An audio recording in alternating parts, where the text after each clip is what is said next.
Imagine a place where secrets are buried deeper than the earth itself, where a smile can hide unspeakable horrors.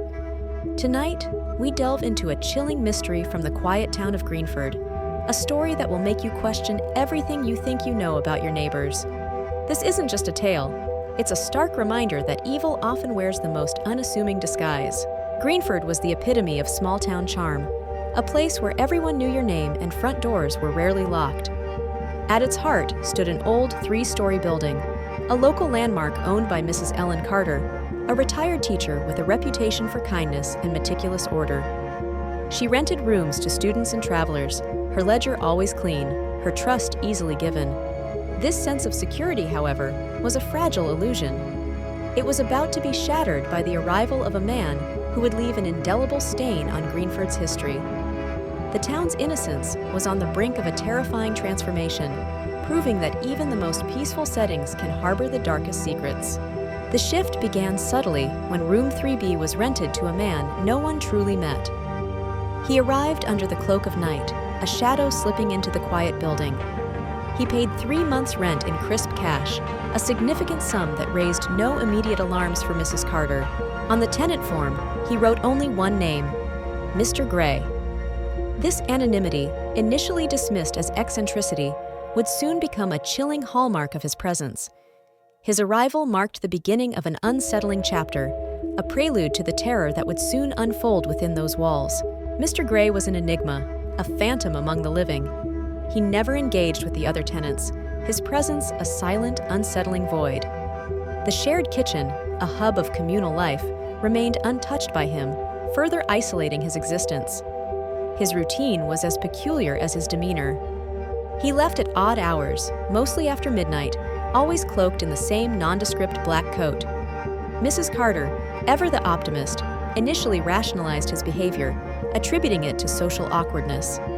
Little did she know, this quiet man was meticulously crafting a web of deception, his true nature hidden beneath layers of calculated normalcy.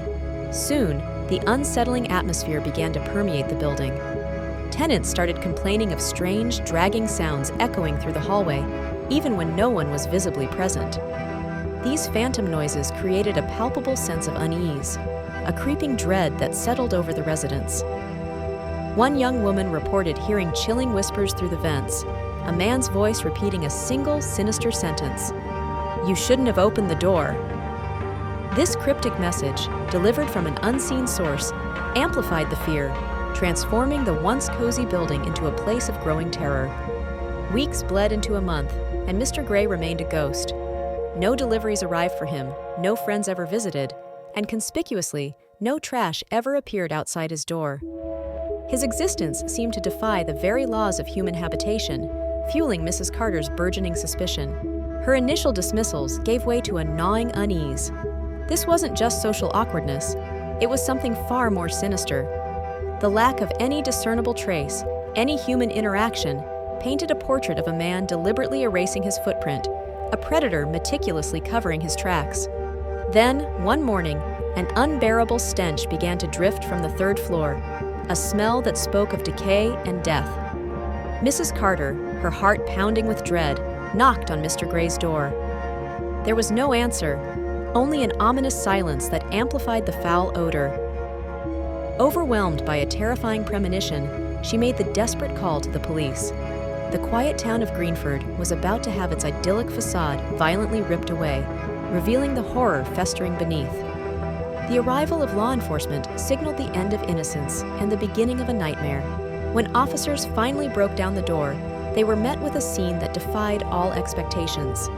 The room was starkly, eerily empty, stripped bare of any personal belongings. The only items left behind were a rope, a folding chair, and a single, unassuming suitcase. Inside the suitcase, however, lay a collection of items that sent a shiver down their spines. A stack of missing person flyers. These flyers, originating from 3 different cities, all depicted women of similar age and appearance. The implications were immediate and horrifying, painting a grim picture of a meticulous predator. The source of the terrible smell was soon uncovered. Hidden beneath a loose floorboard, a shallow grave had been meticulously dug. Within it, human remains were found, carefully wrapped in plastic, a chilling testament to the killer's cold efficiency. The victim, still unidentified, became another tragic statistic in Mr. Gray's horrifying ledger. Mr. Gray, the elusive tenant, was gone without a trace. No fingerprints were found, no personal effects remained, and even the ID he had presented to Mrs. Carter was a meticulously crafted fake. He had vanished as silently as he had arrived, leaving behind only death and unanswered questions. The most chilling revelation came from the building's security camera recordings. Every night, precisely at 2:17 a.m., Mr. Gray would open his door. He would then look directly into the hallway camera, a slow, deliberate smile spreading across his face, a silent, terrifying acknowledgement. Immediately after this macabre ritual, the screen would inexplicably go black, as if the footage had been deliberately erased. This calculated act of defiance, this chilling performance for an unseen audience, solidified his image as a cunning, psychopathic killer, taunting those who would eventually pursue him. To this day, the true identity of Mr. Gray remains a terrifying mystery. The building, now abandoned, stands as a silent monument to the horror it once contained. Locals whisper tales of the lingering presence, a chilling echo of the past that refuses to fade. They say that sometimes, at night, you can still hear faint footsteps on the third floor. And if you listen closely enough, a voice might whisper through the darkness, "You shouldn't have opened the door." This unsolved case serves as a haunting reminder of the darkness that can lurk beneath the surface of everyday life. This terrifying tale of Mr. Gray leaves us with more questions than answers. Who was he? How many victims did he claim? And what drove him to such unspeakable acts? The chilling reality is that some monsters walk among us, leaving only destruction and mystery in their wake. What are your theories about Mr. Gray? Share your thoughts in the comments below. Don't forget to like this video, subscribe for more true crime stories, and hit the notification bell so you never miss an investigation into the darkest corners of humanity.